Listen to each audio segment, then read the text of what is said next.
Welcome to Tomo's Piano. This is the day 1 of Learn to Play Piano in 8-day series.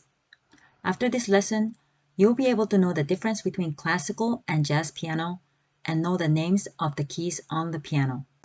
Hi everyone, this is Tomo.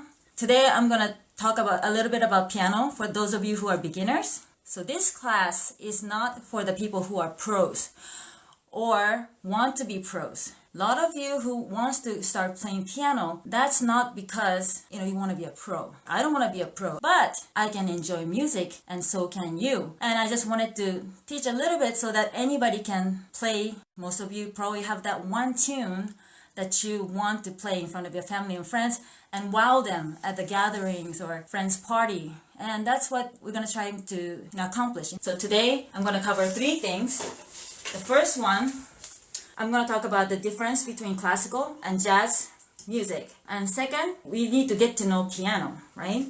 And then third, we're going to remember keys. Okay, those 3 things we're going to learn today.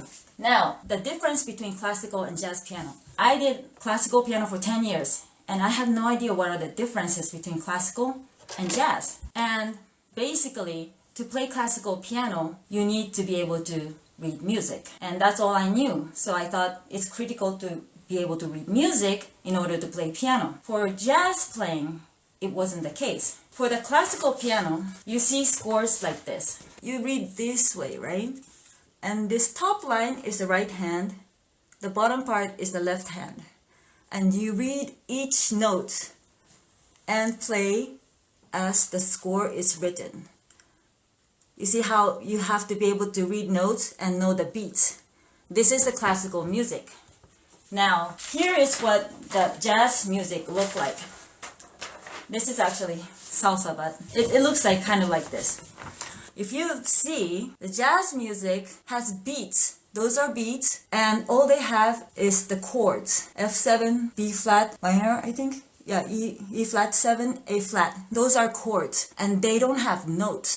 So what this mean is that the jazz music, you don't really have to know the notes or read music to play jazz. I mean, it's helpful. But if you know the chords, you'll be able to play jazz because you learn chords, the structure of chords. And within that, you improvise using the notes in those chords.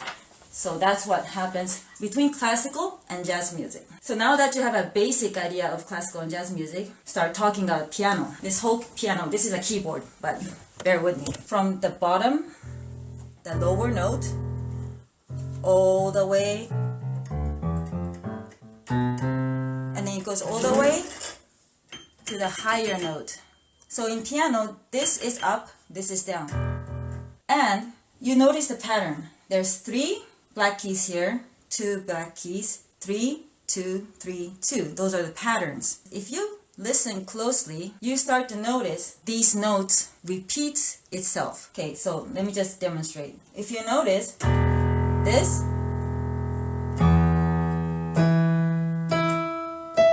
these are the same, what we call E. And the same thing with the next one, this F. So these repeat, okay? And then this is A. And how many of this do we have? Well, we have white keys from A to G. That's 7 notes. And then it repeats. So A to G, A to G, A to G. And then there's black keys that repeats those twins and triplets, twins and triplets. What we call them is the sharp and flat. Sharp is when it's on the right side of the higher side of the white key. So this is C sharp. Flat is the name when it's the left side of the white key. So this is also D flat. So the C sharp and D flat are the same key. Same as the D sharp, E flat, they're the same keys. And what happens to E sharp? Well, there's no black key, so E sharp will be F. And for F, there's no black key to go down, so the F flat will be E. So this is F, F sharp, G sharp, A sharp, B. But when you go down, you can say B flat, A flat, G flat, and F. And what about B sharp? Because there's no black key, B sharp is C, as the same as the C. C flat is the same as the B. So this is the pattern we have. And the most important thing in piano playing is knowing where the C is. A lot of music are based on the key of C. So if you look at this keyboard or the whole key, and the middle C is always to the left side of the twins. So this is the middle C. I'm not going to go into the details, but one of the reasons the middle C or the C is important, without using the technical terms, if you play from C, all the keys, white keys, all the way to the C, let's hear how it sounds, yeah?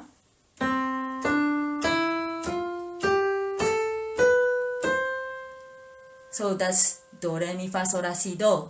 That's the sound it makes when you play from C to C, all the white keys. So I'm not going to go into detail with any of the music theory because it gets kind of complicated. You need to learn where all the keys are, the names of the keys, and know where the middle C is.